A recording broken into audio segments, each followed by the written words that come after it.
Well, thank you so much, Professor Nicole Bibbins Sedaca. Thank you, everyone, for being here. Pleasure. Your bio is incredibly impressive and long, so I will not go through the incredibly long and amazing bio, but just a quick bio is that Professor Nicole Bibbins Sedaca is actually the chair here in the School of Foreign Service for Global Politics and Security Concentration.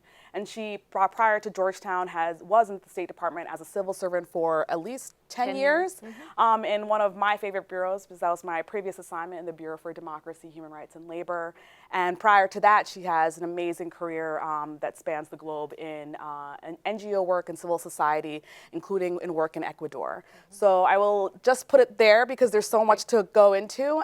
And just to start out, I think our first question we always ask our speakers are, what inspired you to go into the line of diplomacy? And I think it's worth mentioning, a lot of folks, when they think diplomats, they just think it's the foreign service officers. And I think it's really important to reiterate that our colleagues who are in the civil service, who do so much of the important work here in Foggy Bottom, also have an important part of how to make diplomacy happen. So I'd love to hear from you how you kind of landed in State Department and what kind of attracted you along the way. Yes, thank you, and thank you for this wonderful series. I think it's great to have a focus on this, so thanks for inviting me. I am a fervent believer in the role that the United States plays internationally, and that the United States engaging well and engaging actively internationally is essential to American interests, to our security, economic, and moral interests, and that because we are in a position of influence in the world today, that we have a responsibility to use that influence also for the good of other people, which I think at the end of the day comes back to the good of the American people, but it's to present the best role for the United States in the world. And to be part of that was a huge honor and what attracted me to it. So how did you find yourself at State Department as a civil servant? A lot of people, when they think about civil service, they think about USA Jobs and the terrible website that it is. And I say that because that's just the frank truth. But, how did you find yourself, doing the work that you were doing in DRL and the other bureaus in the State Department? Yeah, I had been a graduate student at Georgetown University, where we are today, and entered through a program called the Presidential Management Fellows Program, which was a program that takes people recently out of graduate school and places them in different agencies in the U.S. government. At that time, my focus was on refugees and human rights, so I started working on those issues in the Balkans early in my time, and then just spent a really interesting and busy time for the next decade working on a number of different issues in that space. Oh my goodness. Yeah, when you think about when you started in your career and kind of how it evolved over time, whether it was in state or even before or afterwards, because I think the foreign policy apparatus is not just the State Department, it's all the other civil society organizations and all the other work that is conducted in just the general realm. When you started out in this career, how did you see yourself? When you became a Presidential Management Fellow, did you find that this was the field that you wanted to charge in government or in civil society, and how did your identity kind of evolve over your career?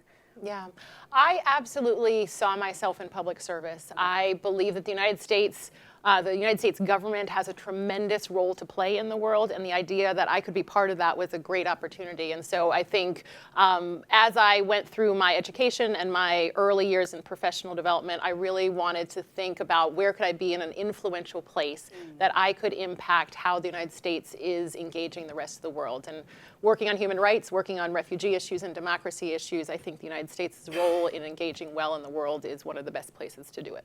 Yeah, and I think, when we think about our careers, especially if you're here or even overseas, it really, a lot of the foreign policy apparatus also involves how others perceive us and how they trust us or how they see us as an American. Can you maybe elaborate a little bit more of, how your identity kind of was morphed in this foreign policy career, and maybe it was different when you were in Ecuador and other parts of the world, especially being a woman. I think, there are so many women now in this field, but I think 20 years ago, we had, so many mentors who were charging the way, and now there's a plethora of women in the field. Absolutely, absolutely. Well, I always joke that I entered the State Department under Madeleine Albright as Secretary of State, and then had the tremendous opportunity to serve under her, under Colin Powell, and then under Condi Rice. And I actually didn't know that there was anyone but people of color and women who were secretaries of state. That is a little bit of a joke. I knew my history. But what a time to be there. They were people who were breaking a lot of barriers, as I was in the initial years of my career as well. And so it was a great opportunity to see role models that looked a little bit different than the other people had in the past. But I really believe the debate that or the conversation we're having now about the importance of diverse voices at the table and the importance of our presence outside of the world and the people who are representing our country to look like our country is not one that was happening when I started, but it's one that has only become louder and more important and more broadly understood as I've gone through my career. Well, that's really fascinating because I didn't have the incredible honor of serving with those amazing secretaries of state, but I think it's worth noting that, at that time we had, almost back-to-back, Colin Powell, Condi Rice, Madeleine Albright, they really paved the way, and including so many other leaders at that time. And now I think some of us almost take it for granted. Of course, we would have, a female Secretary of State. Of course, we would have a person of color at the head of the table. But I think the inclusion part of it is what is probably the louder part of what we're talking about now, which is still really important. Absolutely. But I think that, as we look at the foreign affairs community and how it's evolved, do you feel like it has changed over the last, few decades? Do you see areas for growth? And I say that because I don't want to just make it all about State Department. It is the entire community. And I think it's also about just in general, in this generation, we're having the conversation more across all sectors. But and when you look at our foreign affairs community, how do you feel like has it evolved over time, and what are some of the areas of potential growth? Yeah, I think it has evolved over time. If I look at where it was 20 years ago, it absolutely has changed. If you look around who are the people in Congress and congressional staffers, because there's a lot of important roles to be played there, in the NGO community, in the think tank community, in the executive branch. It looks a lot different now than it looked 20 years ago, but I think we have a lot of progress to be made. Yes. And it looks different because there's been a recognition that that it matters who is at the table. Yes. There has been a lot more emphasis put on training people to realize that there is an importance of having diverse voices at the table, and more doors have opened. That said, we still run into the reality that the senior ranks of a lot of organizations don't always look like the rest of the organization or the rest of the country that they're representing. And so a lot of progress, but a lot of progress that can be made. Yeah, I think that's worth really honing in on. One thing that I think about a lot in my career, and then that's why I asked this question to all of our speakers, because I think it's actually really important, is the role of mentorship and almost, sometimes in State Department we say almost sponsorship, having someone not only be there for you, in the beginning, but a champion who's there for you throughout your career and making sure they're there for you to give you advice, maybe tell you, oh, that office is great, but let's think about this other one, or this is not the right time, or think about this place. Maybe you can talk about, it sounds like you were clearly around some incredible role models when you first joined State Department, but maybe even before that, can you share, a mentor or someone who influenced you along the way and how that kind of, helped you get to where you are now? Yeah, I have been extremely blessed to have bosses and mentors that have just been phenomenal. And I think as I look back on my career now with a little more gray hair than I had then, amazed at the situations that they were allowed me to step into, the meetings that they exposed me to, the opportunities where they took a risk. And that is just a real good lesson for those of us who now have the opportunity to pour into younger people. It's hard for me to name one, but I'll pick, at the State Department, I worked for Paula Dobriansky for many, many years. She was the undersecretary for, at that point, it was called Global Issues, Democracy and Global Issues. And she was a great, strong woman to watch work. She was always the most prepared and the most gracious and the most welcoming in meetings, and it was just a great role model to watch for the years that I worked for her. She also gave me a lot of opportunities to be in positions where I was pushed into a much harder role than I probably knew that I could handle, but it gave me an opportunity really to stretch myself, and that was a great role model for me that I am hopefully able to carry through in my work. Yeah, I actually, that answer is quite important, because I think that when people think about mentorship, they think about just, making sure that like when they're looking for their next position, they're advocating for them for other senior leaders to make sure that they get there to each position, especially in the Foreign Service as we try to, go up the ranks. Right. But I think what you're talking about is actually really important that I found also in my first tour, which was, knowing when you maybe don't even know yourself that you could be tapped for a position of a little bit more leadership. And I had a great boss who did the same thing, who just was like, Charlena, you're coming with me to this country team. And at that moment, I didn't know what country team was. And country team is, all the section chiefs from all the different embassies. And this was, one of our biggest embassies in the world. And I was like, sir, I am like a junior officer. I literally just joined State Department like a few months ago. Like, I don't have anything to add here. And he was like, no, you definitely have something to add. And even if you don't have anything to add, I want you to sit here because I want you to understand that you should be here at some point and you need to understand how this works. Right. And I think those opportunities, I like the fact that I still remember that 8 years later is, I think, really noteworthy because it makes an impression on an officer. And they think about that when they're in a position of leadership to do that level of mentorship for the next generation. Yeah. Sometimes, and I think just on that point, I think a lot of us, and I think that if you are first generation in a situation, or if you're a woman in a situation, if you don't have many mentors that you've been watching ahead of you, you have that little voice that's saying, not sure you should be here. Yeah. But to have those external voices saying, well, you have a place at the table, and I affirm that, and I bring you into that conversation is really important. And I think that's exactly it. I am first generation, and so for me, it was great that my boss didn't see any of those things that were kind of holding me back. And he was just like, nope, charge ahead. You're going to be here with me. And that was a great quality that I learned. When you think about, maybe how you were in your perspective and your demeanor when you first started in this career and how it maybe has evolved over time, do you feel like your perspectives have changed? Do you feel that maybe people in the foreign affairs community have perceived you differently over time, maybe as a woman, as a person of color? What experience has that had? If you had any of those experiences, how has that affected you over time?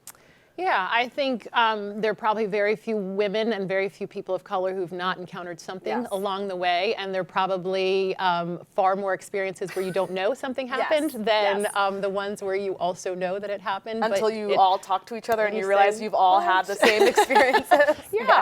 And so, of course, things have happened along the way, and I think what that has taught me over time is the importance of mentorship and peers that are both your age as well as a little bit senior to you, because what that allows you is when you're in those situations where things may not go the way you think, it gives you a sounding board and a network around you to help you navigate through those situations and to think how to handle them well.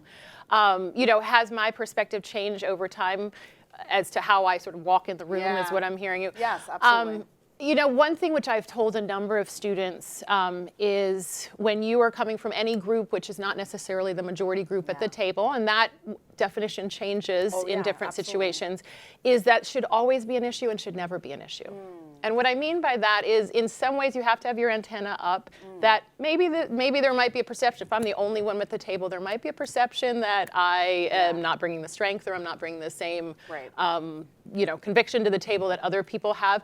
At the same time, when I'm at the table, if I'm the only woman, or if the only person of color, I also want to be there seen because I'm the smartest person, or I'm the most qualified person. And so ensuring that you're there primarily to show that you are the best, because you have the confidence to say that that's the best that I'm bringing to the table, that you're constantly aware that that could be a dynamic, but also that that's not the only lens that you're walking into the room. Yeah, it's such a complicated dynamic, right? Yeah. You feel an incredible amount of responsibility to almost represent all the different, viewpoints of any other women who are in your footsteps, or any other people of color who are trying to also express their viewpoints. But then you're also trying to manage, I just want to get my point across, and I want people to hear what I have to say. And I know that this is an added value, and I want people to at least recognize that. Right. So when you think about the next generation, especially those, who are listening in and thinking about joining this field, when you think about those kinds of scenarios, what would you tell them to kind of be ready in advance to and still think about that as an attractive career to go into, but with certain things in mind? What kind of advice would you give them? Yeah, I mean, I think a career in international affairs and in the foreign service or in the civil service is one of the most exciting careers I can think of. And if you're passionate about changing the world, if you're passionate about representing your country and showing the world the values that we have in our country, there's no better way to do it. So I would encourage anyone to think about the diversity of careers in this area.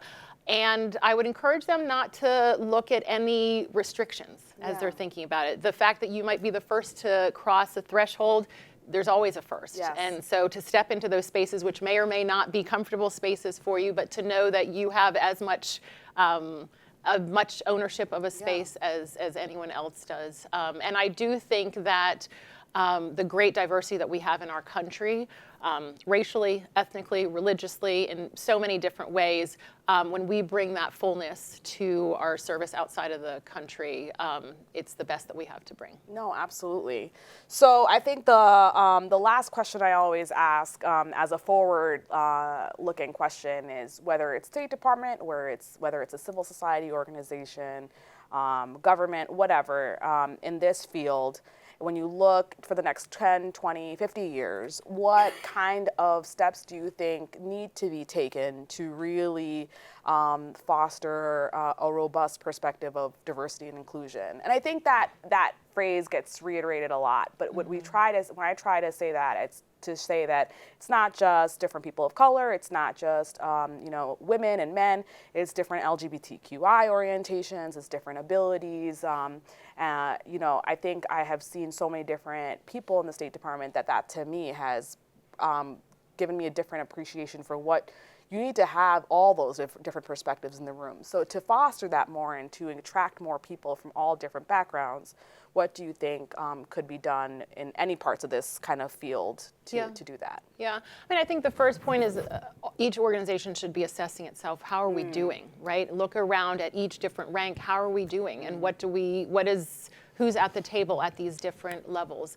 Based on that, then I think there's a question of recruitment, right? And as I look at Georgetown, as I look at the State Department, as I look at NGOs that I've worked for, where are you recruiting your next generation of leaders? Are you going to universities? What types of universities? Right. What organizations? What countries? What states are you reaching out to? And if you profess the value of having diverse voices, are you seeking that in how you recruit? What's your training program look like, and what's your hiring and promotion program look like, and to what extent is that reflective of that commitment to diversity and the commitment to developing the whole of each individual for them to flourish and grow where they are. For many years, I think a lot of organizations' promotion has only been related to, if I see you and I relate to you, then I'll bring you along. Right. But we click with the people we click with. And so if the only basis for promotion or mobility is whether you feel budsy with the person who's above you, that inherently limits what the senior ranks will look like over time. And so I think each organization reflecting on itself and hearing the voices around it to ask what more could we do in these different areas of training, of promotion, and of leadership development. No, those are all great points. So I'll leave it there, and then we'll open up to a few more questions from the audience, and we'll take it from there. Yes, questions, please. I'm looking to Isaac first. Hi, my name is Isaac. I'm in the undergrad program in the SFS. And you mentioned earlier about how not to be afraid to go forward, even if you're the first one to do it. You bet. How do you balance that without being overwhelmed by the pressure that everyone's looking at you, or that you're going to make a mistake and that there's going to be a spotlight on that? Right. First off, if you make a mistake, everyone does. Anyway, thank you for the question. Everyone makes a mistake, and if you are not bearing the weight of absolutely everyone in the world, it feels that way if you're the first, but you're not bearing that weight. I do think it's important to have that community around you of your peers as well as mentors, because those people can reflect to you not just that little voice that you're hearing of doubt, but rather the entirety of who you are and what your experience is, and it bolsters you as you go through these experiences, which are really challenging. I do think as we reflect back on history, there's had to be a first of everything, right? And every barrier had to be broken at some point. None of us necessarily want to be that person who breaks into barriers. And some of us, I've heard a lot of students be frustrated, why isn't this further along than it is? I feel that pain. Right. But I also say, look, something was broken before you. A barrier was broken before you, and then this may be your barrier to break. So I think it's accepting that responsibility, but also knowing that you are not the only one to bear all of the weight for your entire community and for the entire community around you, but to also rest in the confidence of your skills and your abilities to step into that situation. That's a great question. Yes, others, any questions? Yeah. Hi, my name is Ashani. I am a first year in the MSFS program. I had a question for the professor. You have had a very illustrious career, as was briefly detailed, but where was somewhere that you found particularly challenging to work, or an issue area that you had difficulty when you were struggling with it? It's a great question. That is a good Without, question. right, people will know what I'm talking about when they look at my bio. No, I worked for several years in one place in the State Department where it was very significantly overwhelmingly men, and the women in the office, I was at that point in my mid-20s in a younger position, and most of the women in the office were younger or mid-level, and almost all, if not all of the people were men. And there was a distinct culture that came with that. And with that distinct culture comes comments and a way of dialoguing, which I would say for that time was not inclusive of all people who were in the room. And that's the kindest thing I will say about that. And I think it was a challenging situation, but it was also a challenge to me to how I could be a change agent in that situation. I don't know that I would have thought of it as that time, but as situations came up, I went to people who I trusted and I said, hey, this is a situation, and I tried to challenge it as objectively as possible and tie it to things which they understood and that they valued, right? And our ability to move an agenda forward, or our ability to get something done, is hampered by this particular way of speaking or these comments which were made. And stepping into those situations, which were not always comfortable and which were not always the situations I wanted to be in, allowed me to be part of changing the culture little by little. And I think it did change, probably not always as much as we'd like, but I do think when you push yourself into those situations and challenge them, you then take part of that culture shaping. That makes me think of a question that I would like to pose, which is something I think I've grappled with, and I think I get a lot of questions from prospective foreign service officers or just folks who want to work in this field. And you worked in, a part of our State Department that focused on human rights issues, and I think a lot of people over the last, 5 to 10 years, our version of how it's interpreted as foreign policy and human rights in the foreign policy realm has kind of changed over time.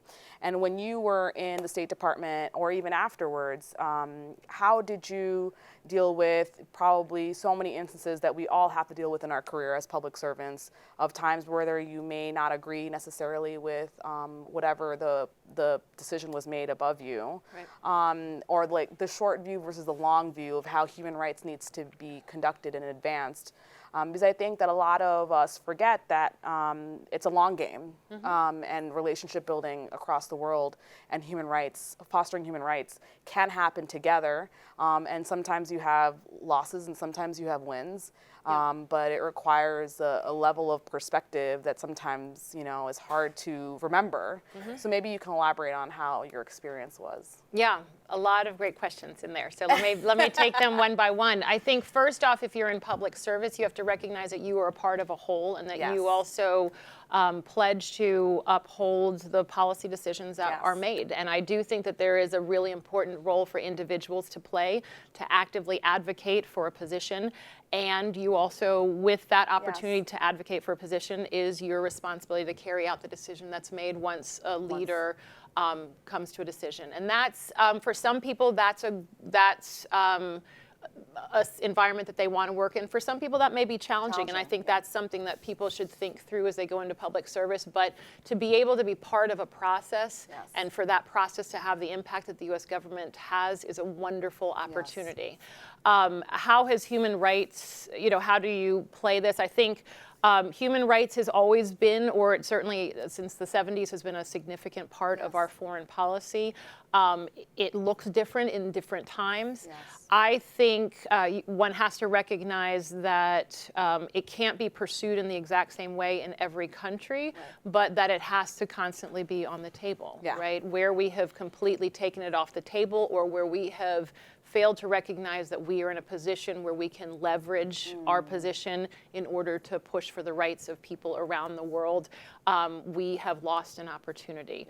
I do think that there's some people in the human rights community who would say that we should be pushing the issue the same way all the time in every way. I don't know that that's possible because we have a lot of issues on the table.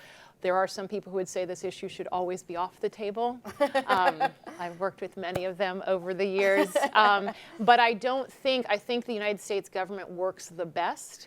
It advances its security and its economic interests the best when these issues are deeply and closely integrated. And I think we're seeing it now. I don't think in the long run that we see any cases where the abuse of human rights just pays off well in the end, and it turns out well for our moral interests, for our security interests, or our economic interests. No, that's a great point, I think. And I think sometimes we have to remember as public servants that it's okay to have moments of doubt. It's okay to have moments of, oh, I don't know how I feel about this decision.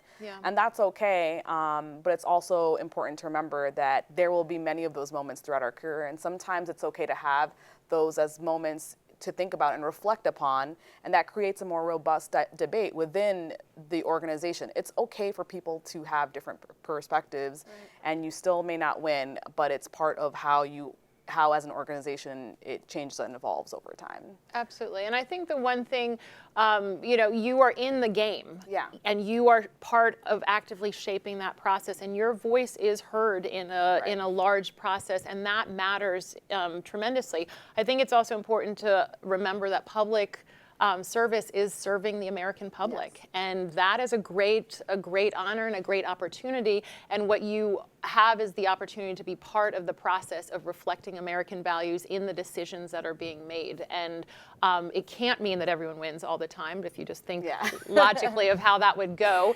But it does mean that you are an active agent, and your voice is part of that process. No, absolutely. I shouldn't take everyone's questions. Any other questions? Anybody? No? Yes. So you mentioned earlier about looking at organizations and their diversity and inclusion and what they're actively doing. When we go about the career searching process or the organization searching process, do you have any advice on how to approach those questions, or how to really see what is the organizational culture really like? Well, we were just talking about this. Career week at Georgetown, I understand. So this is a prescient question. Yeah. So I understand the question be, how do we investigate what the culture of the organization is? The wonderful thing, and this is the wonderful thing about the Georgetown network, but it's the wonderful thing about any network, is we can get a lot of information about an organization by talking to people who work there, or by reading articles about what the organization is about. I think it's really important for us to think about the cultural fit of the place that we go to. And culture doesn't mean American versus German versus Nigerian. It means, do I like big bureaucracies? Do I like small, quick startup culture? But thinking, is that the culture where I can bring my best gifts and those gifts can flourish in the marketplace? I do think we should also, though, think about what places do we want to be in? And if we see that that's a place where maybe we're not represented, maybe that's a place where we also are being called to push into, right? Because I do think that sometimes we close doors for ourselves and then are concerned that those doors were not open. And it doesn't mean that you put yourself in a hostile environment, but it does mean if you say, gosh, I've really wanted to be in nuclear nonproliferation, and look, that's an office only of men, and I'm a woman walking in that situation. If you're a brilliant nuclear nonproliferation person, then step in and take that job, and you may be part of changing that culture. That's something each person has to make that determination for themselves. But I do think part of it is walking into an environment where we're comfortable, and the other is walking into an environment where we change and we contribute to the culture. So that actually makes me curious, since you're now in a professor role and you've been part of kind of shaping the next generation for a little while. When you mentioned earlier this point of, well, how has it not already changed already? And I thought that was just so brilliant, because I thought that many times. And so did I. And right, so did and someone so who's 20 and so years you older. and you realize, like, Yeah.